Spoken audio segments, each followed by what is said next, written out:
بسم اللہ الرحمن الرحیم۔ السلام علیکم ورحمۃ اللہ وبرکاتہ۔ دوستو، میرے ناول میرے ہم سفر میرے ہم نشی کے ایپیسوڈ نمبر 9 کے پارٹ 2 میں آپ دوستوں کو خوش آمدید۔ اگر آپ میرے چینل پر نئے ہیں تو چینل کو سبسکرائب کریں اور ساتھ میں لگے گھنٹی کے بٹن کو ضرور دبائیں تاکہ ہر نئی ویڈیو کا نوٹیفیکیشن آپ دوستوں تک سب سے پہلے پہنچ سکے۔ جی واقعی ان کے چبا کر کہنے پہ وہ مسکرایا۔ ٹھیک ہے میمل بی بی، تھانے چلیے، آپ سلطانی گواہ ہیں، گواہی دیں اور فواد کریم کو ساری زندگی جیل میں سڑتا دیکھیں۔ میں نے تو سوچا تھا گھر کی بات گھر میں رہ جائے گی، لیکن اگر آپ چاہتے ہیں کہ ساری دنیا کو علم ہو کہ فواد نے گھر کی بچی کا سودا کیا ہے تو ٹھیک ہے، ہم اس سلطانی گواہ کو ساتھ لے چلتے ہیں۔ نہ آپ اس بچی کو سمجھا بجھا کر چپ کرا سکیں گے، نہ فواد کبھی باہر آئے گا۔ چلو میمل۔ ارے نہیں، ارے ایس پی صاحب، میمل ہماری بچی ہے، بھائی صاحب بس یوں ہی ناراض ہے، ہمیں یقین ہے یہ پولیس کی حفاظت میں رہی ہے، عزت سے گھر آئی ہے۔ غفران چچا نے بوکھلا کر بات سنبھالی۔ یہ نہ بھی یقین کریں تو ہم نے میمل کو مسجد بھجوا دیا تھا، عورتوں کی مسجد ہے، میری بہن ادھر پڑھاتی ہے۔ اس نے آغا جان کو بغور دیکھتے ہوئے بہن پر زور دیا اور ایک سخت نظر ڈالتا ہوا پلٹ گیا۔ وہ ابھی تک ویسے ہی ساکت کھڑی تھی جیسے اسے آغا جان کے الفاظ کا ابھی تک یقین نہیں آیا تھا۔ گاڑیاں گیٹ سے باہر نکل گئیں۔ غفران چچا موبائل پر کوئی نمبر ملانے لگے۔ تائی مہتاب زور زور سے رونے لگی۔ یہ سارا اسی منحوس کا کیا دھرا ہے، اسے گھر سے نکالیے آغا صاحب، کمبخت نے میرے بچے کو پھنسا دیا، اپنے باپ کے ساتھ کیوں نہیں مر گئی۔ وہ جارحانہ انداز میں اس کی طرف بڑھی مگر حسن درمیان میں آ گیا۔ کیا کر رہی ہیں آپ تائی؟ اماں ان کے دونوں ہاتھ گرفت میں لیے اس نے بمشکل انہیں باز رکھا۔ بھلا ایک لڑکی کے کہنے پر فواد کریم جیسے اثر و رسوخ رکھنے والے آدمی کے اریسٹ وارنٹ جاری ہو سکتے ہیں؟ یہ جھوٹ کہتی ہے، میں اسے جان سے مار دوں گی۔ میمل اندر جاؤ، فضا چچی نے آہستہ سے کہا تو وہ چونکی، پھر اندر کی طرف دوڑی۔ فضا اور نائمہ نے معنی خیز نگاہوں سے ایک دوسرے کو دیکھا۔ آغا جان ڈرائی وے کی طرف بڑھ گئے تھے۔ تائی اماں ابھی تک حسن کے بازوؤں میں رو اور چیخ رہی تھی۔ وہ بھاگتی ہوئی برآمدے کے سرے پر رکی، ستون سے لگی کھڑی۔ اماں اس کی آنکھوں میں مرچیں سی چبھنے لگیں۔ A mammal! آرزو نے اس کے کندھے پر ہاتھ رکھا تو وہ ذرا سا چونکی۔ یہ ہینڈسم آفیسر کون تھا؟ یہ ہمایوں تھا، ہمایوں داؤد۔ نائس نیم۔ کدھر رہتا ہے؟ جہنم میں۔ ایڈریس چاہیے؟ وہ زہر خند ہوئی تو آرزو نے منہ سا بنا لیا۔ میمل اس کا ہاتھ چٹک کر ایک شکوہ کناسی نظر ماں پر ڈال کر اندر بھاگتی گئی۔ ہمایوں داؤد۔ آرزو زیر لب مسکرائی اور پھر دوز کھانے لگی۔ گھر میں اگلے کئی روز تک خاموشی چھائی رہی۔ بس ایک حسن تھا جو ہر وقت ہر ایک کے سامنے اس کا دفاع کرتا نظر آتا تھا۔ اگر میمل کی جگہ آرزو ہوتی تو بھی آپ یہی کہتی چچی؟ وہ نائمہ کی کسی بات پر بھڑک کے بولا تو وہ جو سر منہ لپیٹے اندر پڑی تھی جھٹکے سے اٹھی اور باہر آئی۔ آپ کو کوئی ضرورت نہیں ہے ہر ایک کے سامنے میری صفائی دینے کی۔ وہ لاؤنج میں آ کر ایک دم چیخ کر بولی تو سب چونک کر اسے دیکھنے لگے۔ مگر میمل، اگر ان لوگوں نے یوں ہی مجھے پورے خاندان میں بے عزت کرنا ہے تو ٹھیک ہے۔ اگر عزت ایک دفعہ چلی گئی تو میں کس عزت کو بچانے کے لیے کورٹ میں چپ رہوں گی؟ میں ابھی بڑی عدالت میں پورے شہر کو بتاؤں گی کہ سن لیں آپ سب۔ اپنے پیچھے دھاڑ سے دروازہ بند کر کے اس نے پھر سے خود کو کمرے میں بند کر لیا۔ اندر مسرت بستر کی چادر درست کر رہی تھی۔ اسے آتا دیکھ کر لمحے بھر کو سر اٹھایا، پھر واپس کام میں مصروف ہو گئی۔ آپ بھی مجھ سے ناراض ہیں اماں؟ مسرت خاموشی سے تکیے پہ غلاف چڑھاتی رہی۔ اماں اس کی آنکھوں کے گوشے بھیگنے لگے۔ وہ تکیے درست کر کے دروازے کی طرف بڑھی۔ میں نے کیا کیا ہے اماں؟ وہ رو پڑی تھی۔ دروازے کی طرف بڑھتی مسرت نے گردن موڑی۔ تم نے اچھا نہیں کیا میمل، وہ بہت دنوں بعد بولی تھی اماں۔ وہ تڑپ کر ان کے قریب آئی۔ فواد بھائی نے مجھے فنکشن کا کہہ کر، مجھے پتہ ہے، یاد ہے، مگر یقین نہیں ہے۔ میں برسوں ان کی خدمت کرتی رہی کہ شاید کبھی یہ ہمیں کچھ عزت دیں، مگر میری بیٹی انہی کے بیٹے کو پکڑوا کر کورٹ کچہری میں گواہی دیتی پھرے۔ پہلے زندگی کم مشکل تھی میمل، جو تم نے اور مشکل بنا دی۔ وہ تھکی تھکی سی پلٹ گئی۔ ایک غلط قدم اسے یہاں لا پہنچائے گا، اس نے سوچا بھی نہ تھا۔ پھر کتنے ہی دن وہ ماتم کرتی رہی۔ اس کے پاس رونے کو بہت کچھ تھا۔ پھر کئی دنوں بعد اسے عبایا، اسکارف اور مردانہ شلوار قمیض کا خیال آیا تو دونوں کو الگ الگ شاپر میں ڈال کر فرشتے کو واپس کرنے نکلی۔ کوئی ضرورت نہیں ہے ہمایوں داؤد کے منہ لگنے کی، فرشتے کو واپس کر دوں گی، وہی آگے پہنچا دے گی۔ اس نے سوچا تھا۔ بس اسٹاپ کا بینچ اب ویران ہوتا تھا۔ وہ سیاہ فام لڑکی مڑ کر کبھی واپس نہیں آئی تھی، جانے کون تھی، کہاں سے آئی تھی، وہ اکثر سوچتی رہ جاتی۔ بس سے اتر کر اس نے سڑک پر کھڑے گردن اونچی کر کے دیکھا۔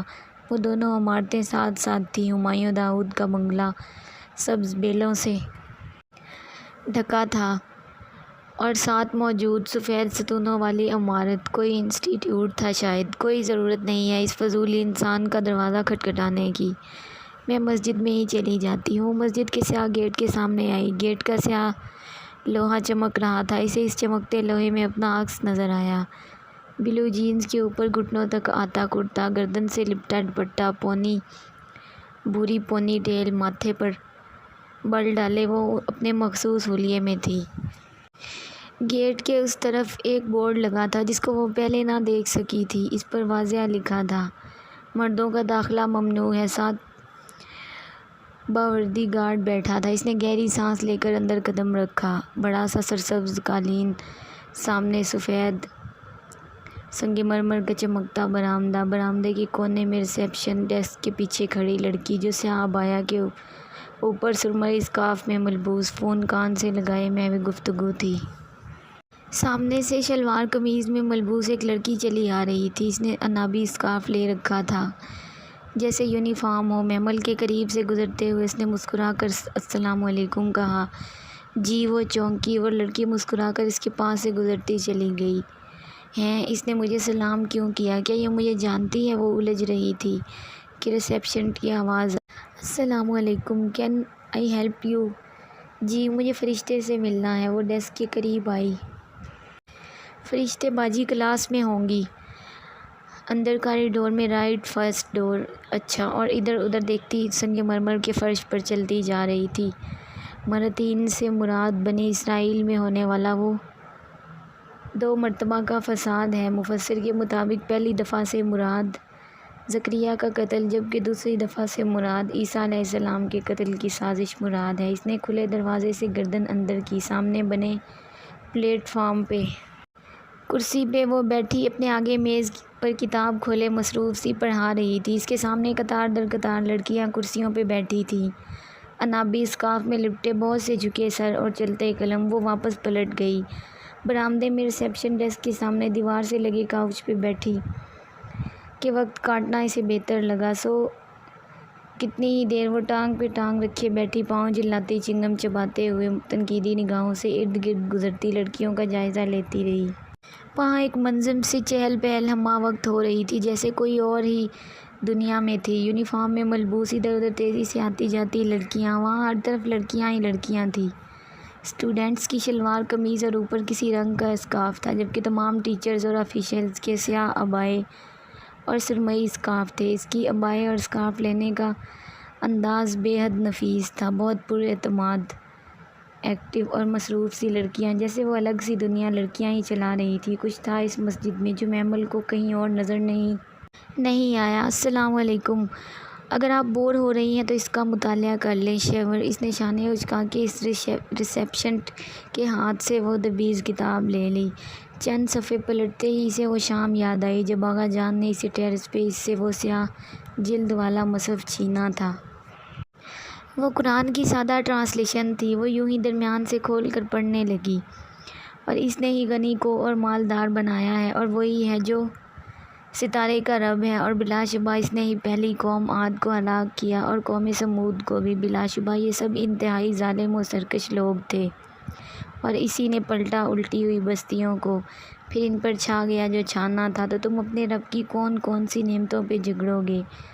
یہ تو تنبیہ تھی، پہلی تنبیہات میں سے آنے والی قریب آ گئی۔ اللہ کے علاوہ کوئی ظاہر کرنے والا نہیں، تو کیا تم اس قرآن سے تعجب کرتے ہو، ہنستے ہو، روتے نہیں، اور کھیل تماشا کر رہے ہو؟ محمل، ارے وہ جو بالکل کھو کے پڑھتی جا رہی تھی بری طرح چونکی۔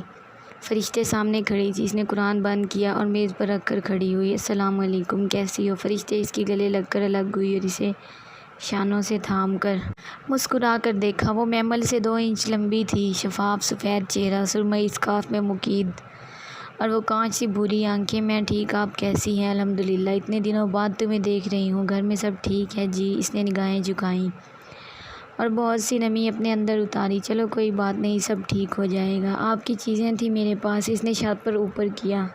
میں سمجھی تم میرے لیے کوئی گفٹ لائی ہو۔ وہ ہنسی اور شاپر لے لیا۔ کوئی تکلف نہیں، کوئی خالص سا انداز، سچا اور خالص۔